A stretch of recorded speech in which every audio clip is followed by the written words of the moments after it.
وَلَقَدْ خَلَقْنَا الْإِنسَانَ وَنَعْلَمُ مَا تُوَسْوِسُ بِهِ نَفْسُهُ،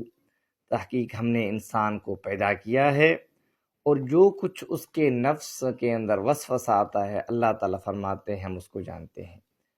دو چیزیں اللہ نے ذکر کی کہ اس کی خلقت یہ اللہ نے کی ہے، اور اس کے ساتھ ساتھ انسان کو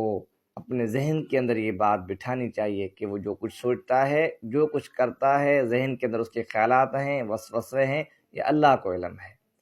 کہ یہی چیز انسان کے ذہن کے اندر آ جائے کہ دنیا کے اندر رہتا ہے، گناہ کرتا ہے، گناہوں پر وہ قدرت پاتا ہے، اگر اس کو بچانے والی چیز ہے تو وہ تقویٰ ہے، خدا کا خوف ہے، اس کے ذہن کے اندر یہ بات ہوگی کہ خدا مجھے دیکھ رہا ہے،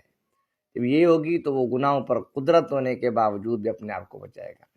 انسان کے ذہن کے اندر ایک وہ حرکات نہیں کرتا ہے، وہ اعمال نہیں کرتا، صرف خیالات اس کے ذہن میں آتے ہیں، صرف وسوسے آتے ہیں، وہ وسوسہ بھی اللہ کی ذات جانتا ہے۔